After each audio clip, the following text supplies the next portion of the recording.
السلام علیکم، کیسے ہیں آپ سب؟ آج میں آپ کے ساتھ شیئر کروں گی قربانی کے حوالے سے نبی پاک صلی اللہ علیہ وآلہ وسلم کی چند ایک احادیث مبارکہ۔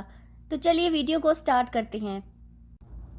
ام المومنین حضرت سیدہ عائشہ رضی اللہ عنہ فرماتی ہیں، حضور صلی اللہ علیہ وآلہ وسلم نے حکم ارشاد فرمایا، سینگ والا مینڈھا لایا جائے جو سیاہی میں چلتا ہو اور جو سیاہی میں بیٹھتا ہو اور سیاہی میں نظر کرتا ہو، یعنی اس کے پاؤں سیاہ ہوں اور پیٹ سیاہ ہو اور آنکھیں سیاہ ہوں، وہ قربانی کے لیے حاضر کیا گیا۔ حضور صلی اللہ علیہ وآلہ وسلم نے فرمایا، اے عائشہ چھری لاؤ، پھر فرمایا اسے پتھر پر تیز کرو۔ پھر حضور صلی اللہ علیہ وآلہ وسلم نے چھری لی اور مینڈھے کو لٹایا اور اسے ذبح کیا۔ پھر فرمایا، الہی تو اس کو حضرت محمد صلی اللہ علیہ وآلہ وسلم کی طرف سے اور ان کی آل اور امت کی طرف سے قبول فرما۔ حضرت سیدنا عبداللہ بن عباس رضی اللہ عنہ فرماتے ہیں، سرکار دو عالم نبی پاک صلی اللہ علیہ وآلہ وسلم نے فرمایا، جو روپیہ عید کے دن قربانی میں خرچ کیا گیا، اس سے زیادہ کوئی روپیہ پیارا نہیں۔ زید بن ارقم رضی اللہ عنہ کہتے ہیں کہ رسول صلی اللہ علیہ وآلہ وسلم کے صحابہ نے عرض کیا، ان قربانیوں کی کیا حقیقت ہے؟ آپ صلی اللہ علیہ وآلہ وسلم نے فرمایا، تمہارے والد ابراہیم علیہ السلام کی سنت ہے۔ لوگوں نے عرض کیا، تو ہم کو اس سے کیا ملے گا؟ آپ صلی اللہ علیہ وآلہ وسلم نے فرمایا، ہر بال کے بدلے ایک نیکی ملے گی۔ لوگوں نے عرض کیا، اور بھیڑ میں؟ اللہ کے رسول، آپ صلی اللہ علیہ وآلہ وسلم نے فرمایا، بھیڑ میں بھی ہر بال کے بدلے ایک نیکی ملے گی۔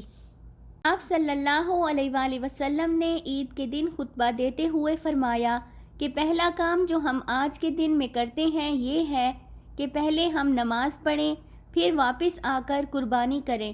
جس نے اس طرح کیا وہ ہمارے طریقے پر چلا۔ فرمان محمد صلی اللہ علیہ وآلہ وسلم ہے، فربا و تازہ قربانیاں پل صراط پر تمہاری سواریاں ہوں گی۔ حضرت علی رضی اللہ عنہ سے روایت ہے کہ نبی صلی اللہ علیہ وآلہ وسلم نے مجھ سے قربانی کے اونٹوں کی دیکھ بھال کے لیے بھیجا، اس لیے میں نے ان کی دیکھ بھال کی۔ پھر آپ صلی اللہ علیہ وآلہ وسلم نے مجھے حکم دیا تو میں نے ان کا گوشت تقسیم کیا۔ پھر آپ صلی اللہ علیہ وآلہ وسلم نے مجھے حکم دیا تو میں نے ان کی چھول اور چمڑے بھی تقسیم کیے۔ ایک اور روایت میں ہے، حضرت علی رضی اللہ عنہ نے بیان کیا کہ مجھے نبی کریم صلی اللہ علیہ وآلہ وسلم نے حکم دیا تھا میں قربانی کے اونٹوں کی دیکھ بھال کروں اور ان میں سے کوئی چیز کسائی کی مزدوری میں نہ دوں۔ نبی کریم صلی اللہ علیہ وآلہ وسلم نے ارشاد فرمایا، 4 قسم کے جانور قربانی کے لیے درست نہیں: کانا، جس کا کانا پن ظاہر ہے، بیمار، جس کی بیماری ظاہر ہو، لنگڑا، جس کا لنگڑا پن ظاہر ہے، ایسا لاغر جس کی ہڈیوں میں مغز نہ ہو۔ آئی ہوپ کہ آپ کو آج کی ویڈیو اچھی لگی ہوگی، تو چینل کو سبسکرائب کرنا بالکل بھی مت بھولیے گا۔ ملتے ہیں نیکسٹ ویڈیو میں، تب تک اللہ حافظ۔